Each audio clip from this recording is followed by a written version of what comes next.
Hello, everybody. Welcome to the Straight Out of BS podcast. Thank you guys so much for your continued support. I appreciate all my Patreon members, everybody that's donated to my channel in any way, shape, or form, everybody that's commented on my videos, shared them, anything that interact with the videos. I really appreciate it. It means the world to me, so thank you guys for that. Let's continue to get the word out about these places and either get them regulated or completely shut down. I want to do a moment of silence for the person still struggling with intrusive thoughts or addiction or anything like that. So on the count of 3, I'm going to do a moment of silence. 1, 2, 3. Okay, thank you for that. And without further ado, I want to go ahead and introduce my guest for the day.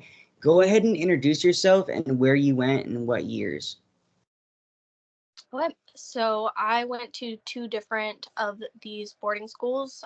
Both were run by similar people, but 2 different programs. My name is Madison, and I went through the Reactive Attachment Disorder Therapy programs. So those are based on adopted kids and kids in foster care specifically. The first one I went to was from 2011 to 2012. That one was in Grass Valley, California. They are shut down. Thank goodness they're gone. The second one I went to was in Pine Junction, Colorado, but it was ran out of Greenville, Colorado, something like that. And it was called the Institute for Attachment and Child Development, and they are unfortunately still up and running, and they're just under new management, and we all know what that means. Okay. Happens to be ex-director's daughter. Okay. And can you walk us through a little bit of like how your childhood was and what led up to being put in these programs? Yeah, so I was adopted when I was 2 legally. I was placed with my family when I was 9 months old. And because I was placed with them, my siblings were priority placements. And for anyone who has grown up in an abusive household as the oldest, I say that in quotations because I did have an older sister, but she was 10 years older and biologically related to my adoptive parents.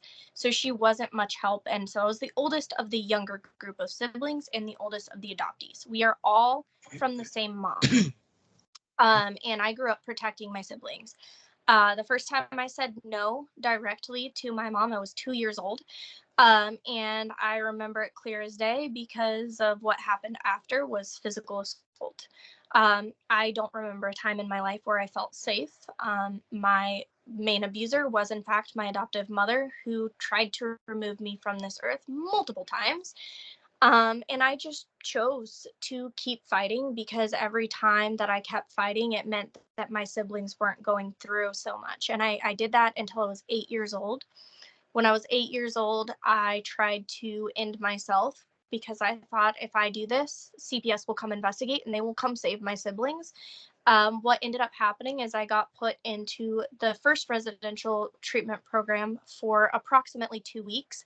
I was supposed to stay for 8 months, but my parents couldn't stand that first month of no contact, so they pulled me right back out at that time.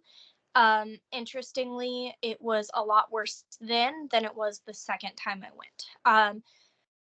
That led me to not trust my family at all. I started planning when I got back and saving change. Literally, I had a bag of change that was probably 5 pounds, literally just change in this bag. And I kept saying, I'm going to run away. At least I'll have money to get somewhere, right? But it was like pennies and dimes and heavy money, you know? So I thought that was going to get me somewhere. And then when I turned 10, I found out that my adoptive mother was not only physically abusive, but she was also a pedophile. And that started with nightly checks to see if I was wearing a bra to bed. Literally that level of creepy. And it wasn't like she came in to look to see if she had a bra strap. No. She would come feel to see if she could feel a bra. It was very, very creepy, and it went on from the time I was 10 until the time I was 14, and it didn't stop. And then when I was 14, I was in martial arts. I had gotten myself in. I was actually paying my own way through community service for them, and one of their instructors was also a now convicted pedophile. And like I said, my mom is allegedly a pedophile. I've never pressed charges. But when it came to him, he is a convicted pedophile. At one point, he held a knife to my neck and threatened my life if I told anybody, and proceeded to actually fully go through the process of that. And that shattered me. Court shattered me. And I started running. It was every single night I took off. I'd change my clothes and I'd take off. And it was every night, to the point that my parents were like, if we keep you home, are you going to stay? And I simply answered honestly and said, no. So they put me in a program in Nevada City for 10 months. Honestly, there were a lot of really troubled people in that program. And also, they weren't getting the help they needed, so they never were able to heal. It was basically, I can't handle it, so long-term respite. And I think it was supposed to be therapeutic respite. For me, it was, but also I wasn't a trouble kid. I was the kid that ran away with the other foster sister because I knew the area and I knew there were bears and I know how to handle the bears. Like, I grew up in this area and you're not running away in the middle of the night by yourself. So she has a backpack and she's like, why aren't you bringing anything? And I was like, you'll see. And I took her in a loop and she ended up right back at the front door, and I didn't even get in trouble because she was like, I know you brought her back. But if anybody else had done that, they would have been in massive trouble, right? So it just was like, that girl ended up standing nose to a wall. I kid you not. She got to leave the wall to go to the bathroom. She went to bed for 5 hours a night. She got to eat, but if she didn't eat all of her food, and she was being given like massive portions, if she didn't eat all of her food, she had to eat it again in the morning. And it was literally from 8 a.m. to like 8 a.m. when she got up to 10 a.m. when breakfast was, and then back to the corner. 8 a.m., after breakfast to lunch, which was around 2, back to the corner.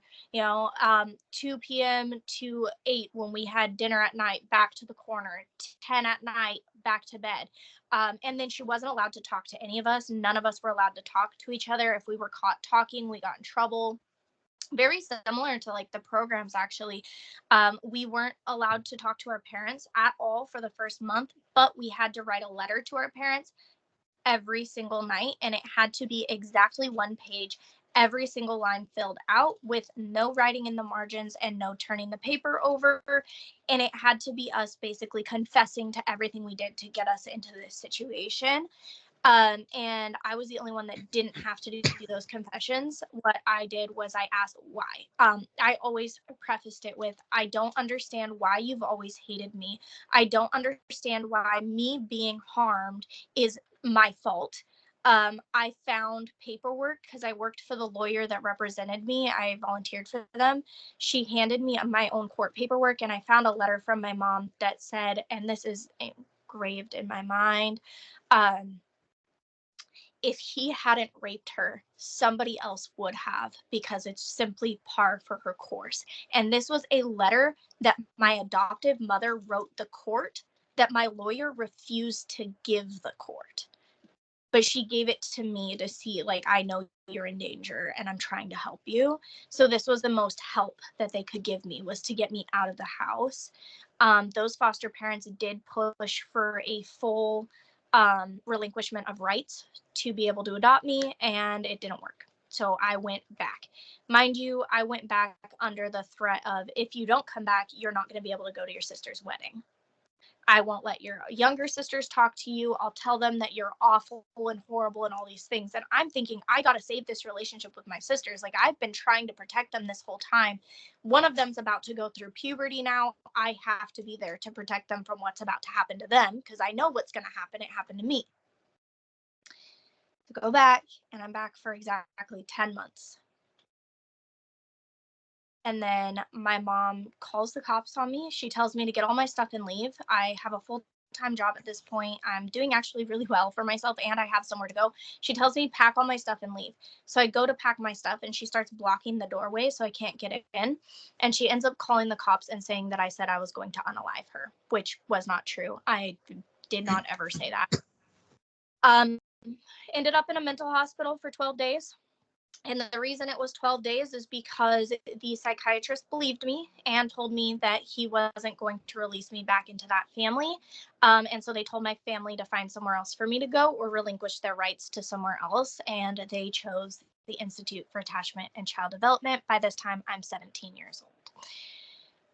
I am grateful that I got the family unit that I got there, because the dad was in school to be a psychiatrist, and he actually was actively working to change the system to actually help children.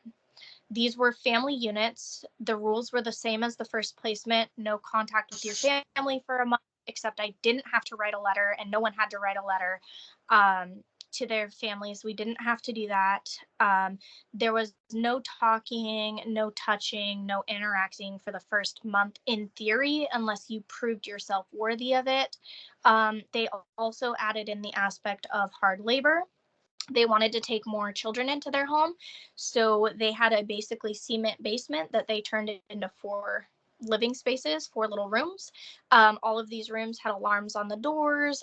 You had to knock to get out. If you opened your door, a very loud alarm would go off. It would wake everybody else up. If you knock on your door and they don't hear you, you're not supposed to go out. I personally was 17 years old. I wasn't about to pee my pants. And there was one day I literally I knocked on the door for a good 10 minutes and I was like, nah, fuck this. And I left. I opened the door. I walked up the stairs and he comes out. He's like, what are you trying to do? I said, I have to pee. I knocked on the door for 10 minutes. Like, what are you going to do about it? And he goes, my bad. Like, he recognized it. But let me preface that with, I had the best placement there. There were 2 other homes, 2 other placements, and when they went out of town, we stayed with one of those 2. One placement had a dad, and the other one was a single woman that was a mom, right? And at the mom's house, all the children were to sit on the floor. They were not allowed to sit on chairs. They were not to look at each other, let alone talk to each other. And if they were caught even looking at each other, we're in Colorado in the middle of winter. There's 6 inches of snow on a good day, 12 on a bad day, and she had horses.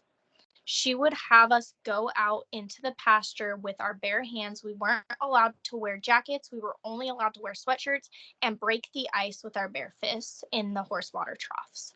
That was when we were there for a week, but the people in her home actually lived with that all the time. There was no 30-day grace period. There was nothing. You were just seen as manipulative, lying, cheating, trying to get your own way. And she truly believed if she gave you any leeway, and she still believes this, that you would lie, cheat, and steal your way through. We did have therapy and we did have psychiatry. But they didn't listen to us. They just diagnosed us based on what our parents said. They did not listen to us at all. It didn't matter if you were almost 18, it did not matter. They were only going to listen to your parents. They were not going to listen to you. Dad Jared, I'll call him out since he's on my Facebook still. He found out that I have a condition where loud chewing really, really makes me angry, and has said since I was an adult that he wished he had known that when I was a child, because he would have used it to torture me. He commented it on my post on Facebook. So, that Jared, that's kind of fucked up. If you ever see this, that is actual torture, and it is psychological abuse, and you shouldn't do that to children, period, let alone vulnerable children in your care. That's my call out for that one. Okay. When you got to the first program, how many people were there when you got there, and how many people were there when you left? And same with the second place you went. If you had to estimate, it doesn't have to be like accurate. No, I know exactly how many. I can tell you because it was a school setting. It was a home setting. So when I got to the first placement, they had 2 houses. The one that I stayed in, and then the daughter, her adopted daughter, ran the second home. In the second home, there was 3 girls that were between the ages of 12 and 16. And then there was 1 girl who was 8 years old who ended up unaliving herself in that home. So yeah, it was that awful. She was 8 years old and just nixed herself out of there. Um, in my home, there was one adopted daughter of the foster dad, and then there were 2 girls per bedroom. So I slept with one other girl, and then there were 2 girls in the other bedroom. So there were 4 of us in placement and one adopted daughter who, to this day, I adore her, and there's nothing bad I can say that happened to the adopted daughter. She was amazing. She's well taken care of, and she's well loved. Okay. What do you remember about when you first got to both of these programs? Did they hand you any sort of like physical like rule manual? Did they buddy you up with somebody to show you like the ropes of the place? Like, did they do any of that? What do you remember about when you first got? So for both of them, no, we were not allowed to be buddied with anybody else in our program. So both of them did not do that. What we were is we were called hand to pocket with staff. So that would have been in my first home, it would have been hand to pocket with the mom that I was assigned with. The second home was different because it was boys and girls. There were 7 people there when I started, and there were 5 in my home when I left, and we weren't allowed to know about the other homes. So I can't tell you anything about them really, as far as who came, who left, anything like that.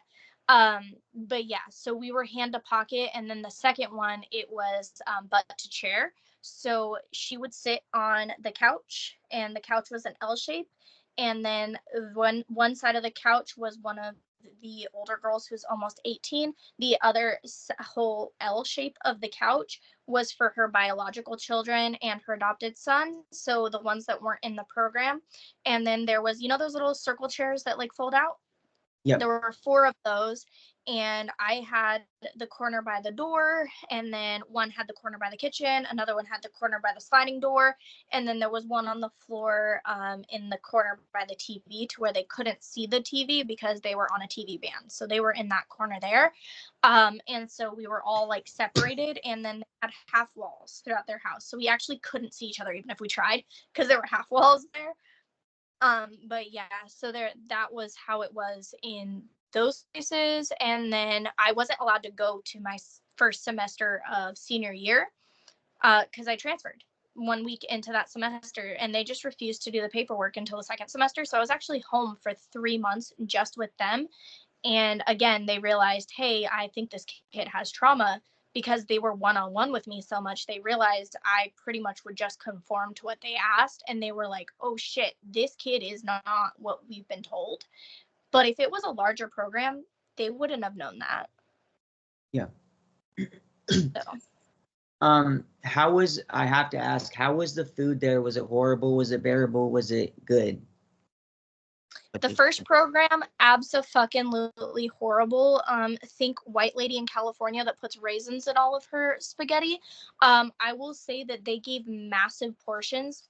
Caveat is, you had to eat all of it. They were convinced that I had an eating disorder. In the time I was there, I gained 40 pounds. I had never, ever been above like 100 pounds at that point. So I was at 120, which is a healthy weight, but to me was massively huge because I'd never been that big. I'd been doing sports my whole life. It was just weird to me. I was in a lot of pain because of it. And then on top of it, once my parents started coming visiting, they would say that I was fat and degrade me for it. Tell her to put me on a diet, and she would refuse and just feed me more. It was awful. So as far as the food, I don't remember what it tasted like. It was pretty normal, standard American food, though. I just had been raised on all organic, homegrown, on a farm where we grew everything. To this was just a complete culture shock, I think. But I can't say it was necessarily bad. The second placement, their food was amazing. It was the first time I ever had venison. Because Colorado, first time I ever had venison, it was a cheaper meat option for them, but ground venison and spaghetti is still one of my favorite foods. The food there was amazing, and even though at this point I actually did have an eating disorder, instead of being like, I'm just going to feed you what I want to feed you, he sat down with me and said, right now, you're not eating enough to survive. You're eating 800 calories a day. I see that. This isn't okay. Can we build? So let's go to 1,000. Let's go to 1,500. Let's go to 2,000. And he leveled it out at 2,000 and said, okay, we're at 2,000. Do you want to get back into the activities you were into before? Let's get you there. Let's go hiking. Let's go do these things. So he was really, really smart about it. Again, he was in school to be a psychiatrist. So he was trying to do it in a way that made me body positive along the way. Even though his boss was slamming me the entire time, he was not doing that. So I felt like I had an ally, and I still feel like I have an ally. So I got lucky. Okay. And did they have any sort of like self-improvement seminar, like brainwashing seminars, or like any small groups where you would like kind of call each other out? Was there any of that? No, that happened in my adoptive home and was part of the home study portion of things. And because it happened at home, it actually got more violent than just calling each other out. She was known to draw a circle in chalk paint and throw us in it and say, nobody's leaving until all of you are bleeding. Quote from my mom there for you. So that happened at home. It didn't happen in the programs. Okay. Okay. Yeah. And what was the point of the program? Like, did they decide when they thought you were ready to leave, or how would you graduate or finish the program? It wasn't that they would decide when you were ready to leave, or that you, for how long you could stay. It was basically until you aged out. A lot of people were talking about how much it costed per month. My parents were paying $30,000 a month, and then the county of Sacramento was paying an additional $40,000 a month to keep me there. I stayed there 3 months after I turned 18, and I only returned because of the program no longer supporting adults. And I should have taken the offer from my foster dad he was going to pay for me to go to college and everything. And I couldn't do it because my sister needed me. As much as that sucks to say that I threw away a lot of opportunities to protect my sisters, that I did. But the one thing I can say is no, they were more focused on over medicating, over diagnosing, and proving that their system is the only system that works. That was the point. We were a science experiment, to be honest. I see throughout the years all the times he's petitioned to have the evergreen model be a basis in therapy, even though the United States Department of Justice, actually the United States Department of Juvenile Justice, has said that it is more harmful than helpful, and it is the only program that has been ranked a 6, which is dangerous on their scale of ranking programs. So, yeah, it's really scary. Okay. And was there any sort of grooming that went on between staff to student or student on student, or any sexual stuff that happened that shouldn't have been happening there? Okay. So the person who used to run this program, his name was Forrest Lean. He's a therapist that advocates for reactive attachment disordered therapy. Rage theory attachment therapy are 2 terms that he uses for it. He believes that adopted children have a level of rage that is so deep they can't verbalize it because it's stuck in their cells. It's their cellular memory. And because of that, they will manipulate, lie, cheat, steal to get ahead.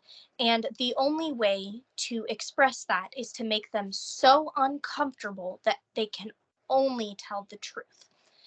And so he would literally have therapy appointments, and I say that in quotations, where he would tell me I was lying about what my mom did to me, that it was actually my biological mother, who I haven't seen since I was 3 months old, that did all these things to me, even though, like, no, I know what happened. I was like 10, 11, 12, 13, 14, right?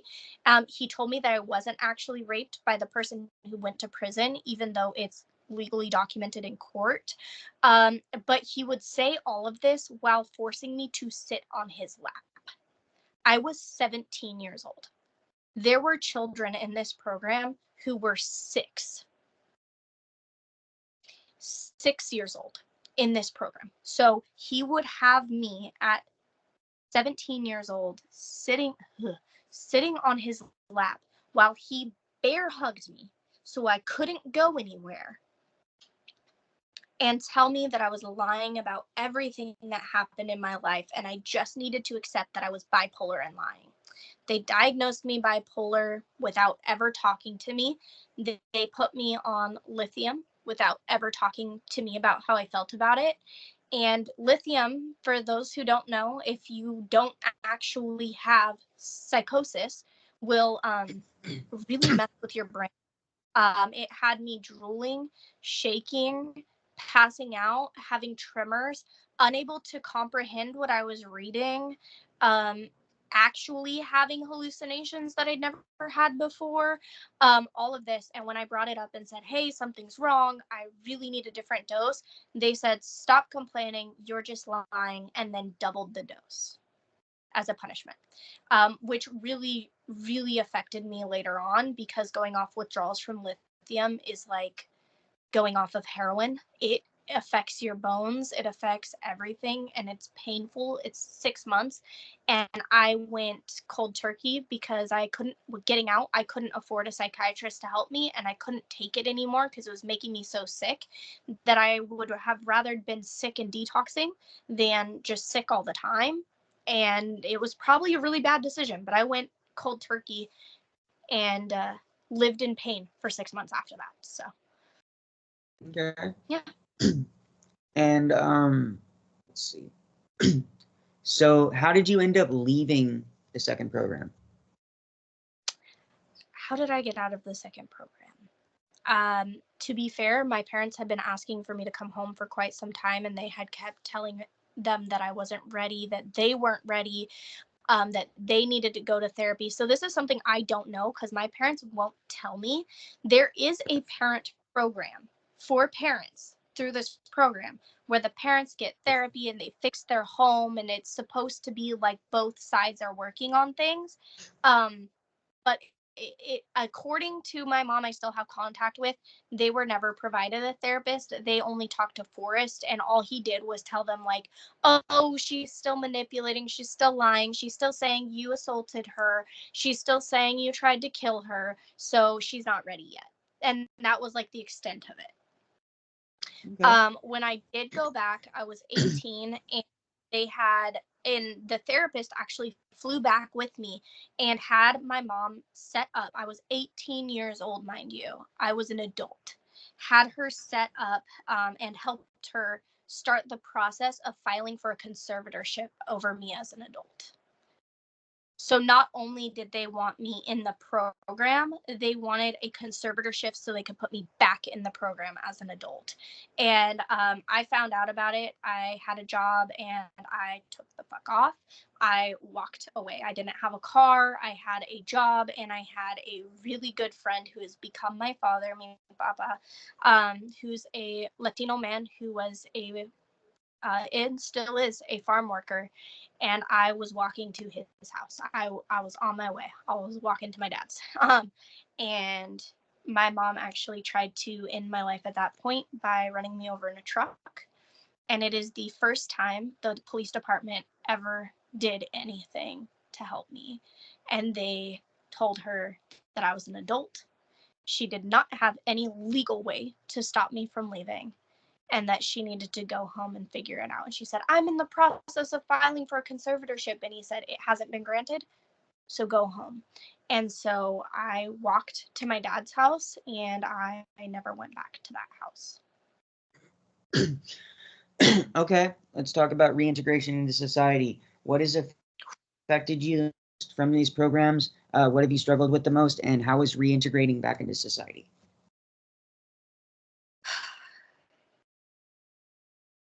This one's difficult because I don't remember a time when I've ever trusted anybody at all. I struggle with that. So for me, it's hard to say that the program caused me not to trust. But what the program caused me not to trust is psychiatrists, diagnoses, therapy. I don't trust therapists, I don't trust psychiatrists, and I don't trust any diagnosis unless it's been done 3 separate times by 3 separate psychiatrists.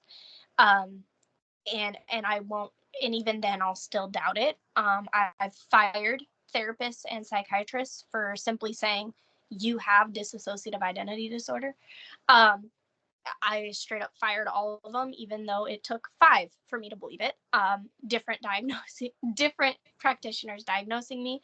When I re-entered society, I did not re-enter my society. I was raised by 2 white women, and I ran to my dad. My dad is a Mexican immigrant. I ran my ass to his house. I did not speak English for 2 years. I refused. I would only speak Spanish. I would only speak Spanish. I would only stay at their house. I wouldn't trust anybody. I wouldn't leave their house. I stayed there with my mom and my dad and my little brother. And I stayed and I cried every single night. To this day, my dad will notice my face change and he walks over, he sits down and he goes, "Come here, mija." Doesn't hold to where I can't get out. He holds like this so I can always get out. And he will tell me that I'm like beautiful and precious and loved and wanted. And then he moves his hands and he says, "If you want to go, you can go." And it's the only time I've ever felt safe is with him.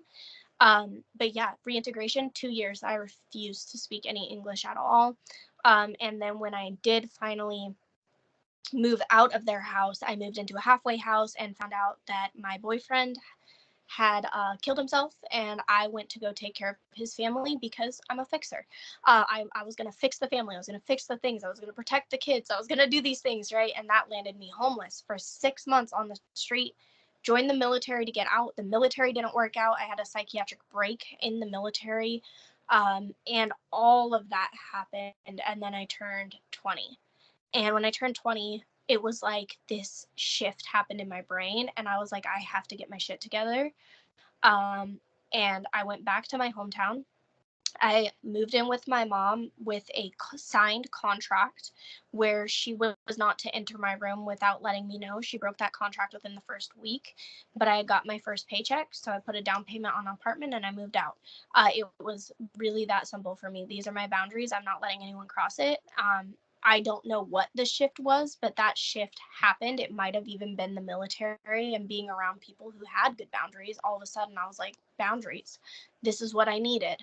But it took from 18 to 20 for me to be like, this is what I want to do. Got my first apartment, lost my first apartment, had 3 jobs in a row. And then I was like, okay, what am I going to do now? Met my ex-husband, married him, stayed with him for 3 years, watched my entire life fall apart, rebuild, had a child. And it wasn't until I had my own child that I even started healing, that I went into therapy, that I said I have to do better for myself. But to reintegrate into society, it genuinely took me having a child, and I wasn't doing it for myself. I was doing it for him because he deserved better. But it took all the way up until I was 22. It took 4 years from 18 to 22 to even decide that it was worth living and stop taking the risks and stop putting myself in danger and stop just, if I can't kill myself, then I'm going to let society kill me. I'm going to let something else kill me. Okay. So it's having a child for it to be any better for me. I'm not telling y'all to go have babies. No, like, I promise you, that's just what shifted my mindset. Okay. Any hard drug addiction after you got out, or any drug addiction or anything like that? Not drugs, definitely alcohol. Definitely alcohol. I went through the party phase. Always dated older so that I could have alcohol, was constantly drunk, didn't want to do what I needed to do to get my shit together, because if I was drunk, I didn't have to feel it. I didn't have to think about it. I didn't have to remember the fact that my mom killed my animals or tried to kill me or sent me away. I didn't have to remember that my sister said I wasn't a real sister, because a real sister would have stuck around. I wouldn't have to remember all of that. And so I numbed it and I numbed it and I numbed it and I numbed it. And I think when I really think about it, getting pregnant and not being able to numb it that way anymore, because no, um, I had to face those demons, and I had about 10 months to face them. And it was hard. And it was hard. It led to no contact with people. It led to boundaries with people, but it also led to conversations with people I thought I'm never going to have a conversation with them again. But it led to those conversations. The foster mom from the second program reached out to me about 3 months into my pregnancy, and she did not make excuses. She apologized for everything. She apologized for not believing me. She said that they had done the same thing to her that they had done to me, with trying to force her to take medications to stay a foster mom in their program.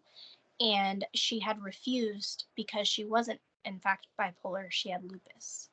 And so it took her experiencing what we experienced, but she came and apologized. And I think that's why I think that I got such a good family, is because they've taken accountability, they've apologized. He tried to take over and rework the program to actually follow current psychiatric standards of treatment. And when he sent that proposal, not only did his proposal get denied, but they got fired and lost their livelihood. So it took a lot, but I got the closure that some people never get. Okay. And have you watched the program? Have you watched it? Yep. What did you? I've watched, sobbed my eyes out the entire time. I will say that the restraints that were shown, I'm sure that they were a lot worse watching the full thing, because what I saw was a lot worse. Physical restraints were allowed in my program. And I will absolutely never forget the 11-year-old that tried to take off and had physical restraints applied until the police could show up, from 2 adults and 2 male children in the home. And she was a very small 11-year-old girl who urinated herself in the process. So, yeah. Did they have any isolation unit or like anything like that there? An isolation unit, no, but the entire thing was based on isolation. We didn't have dorms, so we had a very strict schedule, and so every night was isolation. Our rooms were cement rooms, basically, and or in my case, because I was on the new side, it was just plywood rooms that had been painted, so we could actually talk back and forth. But he would stand outside the door and yell at us if he heard us whispering. So no, we were in isolation every night from 8:30 p.m. until we had to wake up for school the next morning. So every single night was an isolation chamber, and our rooms were legitimately 1 chest of drawers, 1 bed, and nothing else. We weren't allowed to put anything on the walls, nothing. So it was just pure, in my case, wood. It was like a straight up wood prison, and we were just in there every single night. Weren't allowed to talk to each other, and the alarm was on, so we couldn't leave that at all. Okay. Knowing what you know now, if you could go back in a time machine and not go through those 2 places, would you do it, and why? I've really thought about this because I've heard you ask this question to everyone, and no one deserves to go through what I went through. No one deserves the family life I had. No one deserves the program that I went through. No one deserves that. No one deserves to be abused as a child. Not a single child deserves abuse. So do I think I deserved it? No. But if I had a time machine to go back, I don't think I would even consider going in it. Because even if I didn't go through it, somebody else would. And I get to have a voice now. I get to say, this is wrong. This isn't okay. We need to do better. And while many people from my program have passed away due to self-deletion, Many people, two that I know, have passed away. Another two are in prison.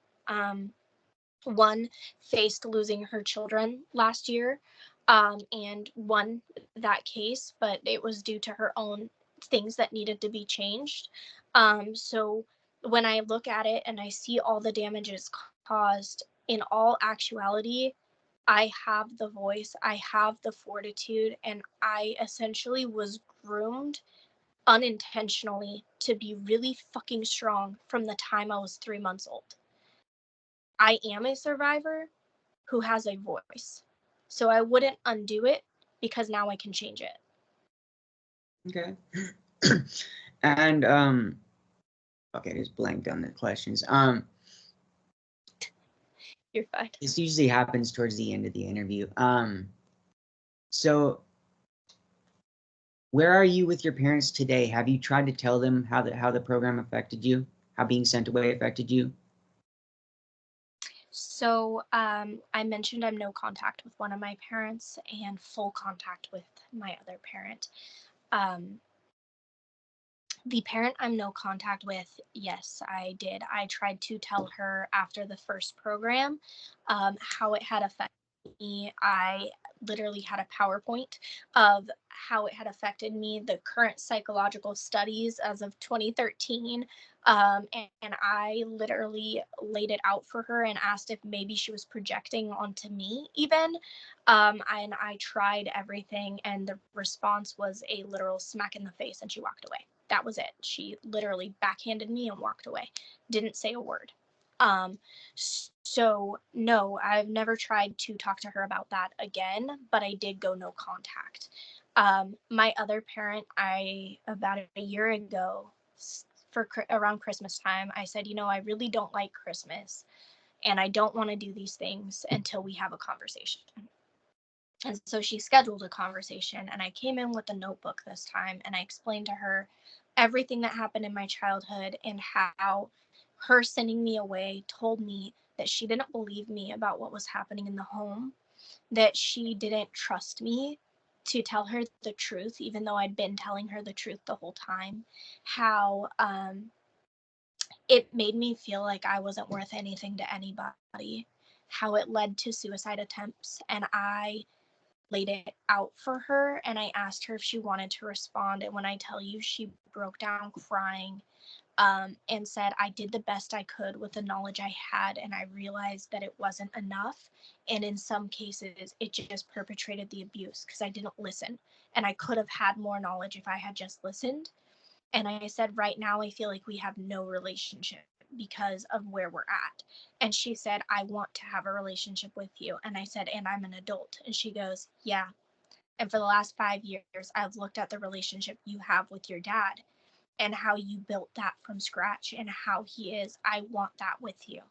And so it's taken quite some time, but we have rebuilt a relationship based on adult understanding and adult communication, as well as we both hold each other accountable. When I get angry, and she will look at me and be like, you're angry?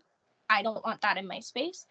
And when she gets angry, I go, you're being really mean and angry? I don't want that in my and so we're able to do that now, but it took a lot, and it took both of us breaking down and both of us expressing from our ends, because my mom was manipulated. She was told that I was lying to her when I wasn't. She was gone all the time. Like, my mom was the working dad. She was gone for a month at a time, back for a week, and gone again. She was never home. How can I hold her accountable? You don't know when you don't what you don't know. And for a long time, I did hold her accountable, but she didn't know. So rebuilding has been easy because a lot of it has been, I didn't know, I'm so sorry. And moving forward, it's like, okay, I understand. I can understand I didn't know. Okay. And what do you think would have helped you instead of being sent to those two places? If I'm being really, really honest, I think that behavior is communication. When a child is behaving a certain way, it's a communication. They don't have the verbal way to express. And if they had listened to the therapists who had told them, hey, she doesn't trust you because you're hurting her. And if someone had taken time to actually listen to the therapists that were trying to help me, that were saying, hey, you're being overbearing. You're not allowing her to have friendships. You're not allowing her to fail. You're constantly saying you're failing even when she's succeeding.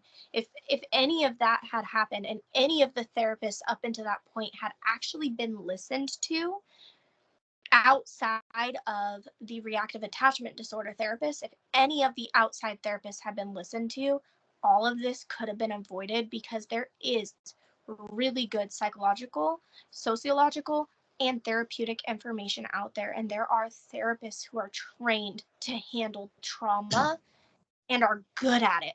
But you're not going to find them within a program that says this is the only way to handle this, because we are unique individuals with unique experiences, and reactive attachment disorder is a real disorder, but it does not affect every adoptee. It does not affect every person in foster care, and it cannot be used so overreachingly to diagnose for the purpose of control. Okay. And is it, knowing what you know now, is it your belief that the remaining schools could or even should or even could be fully regulated, or is it your belief that they should all just be shut down? It is my belief that they should be shut down. The same way it is my belief that the foster care system should be completely defunded. I also believe that the adoption system should be completely defunded. And the reason for that is when a program, a system, or any type of child welfare institution is created with child-sized holes in the nets, we know it's going to fail repeatedly. What we need is an actual safety net for children that we know may fail, but is not intended to fail from the start. So when we look at the W.W.A.S.P programs, the intent was money. When we look at the program I went through, the intent was prestige for the person who founded it. When we look at rage theory attachment therapies, the idea is control for parents, right? So when we look at what is the basis of any program, if the basis is not helping children thrive, it's going to fail. So defund them all, shut them down, defund them, and build something better. Okay. And is there anything else you want people to know about your experience, or anything that you might tell a parent thinking about sending their kid to a place like this? If it sounds too good to be true, it is. If somebody tells you that their way is 100% guaranteed to work for your child, it won't. And if you value the life of your child, and you value the happiness of your child, and if you value the ability of your child to grow up and be a successful, functioning adult, the very best place for your child is with you. And the very best therapies you can find are going to challenge what you think, what you feel, and what you believe. Because change doesn't start with the child, it starts with the child and you. Okay. Well, thank you so much for coming on the show. If you ever want to do part 2, just take some notes and let me know. And if you guys have watched so far in the video, please make sure you like the video, share, subscribe, comment down below, and make sure you hit the notification bell for all updates, and we will catch you next time. Peace out, y'all.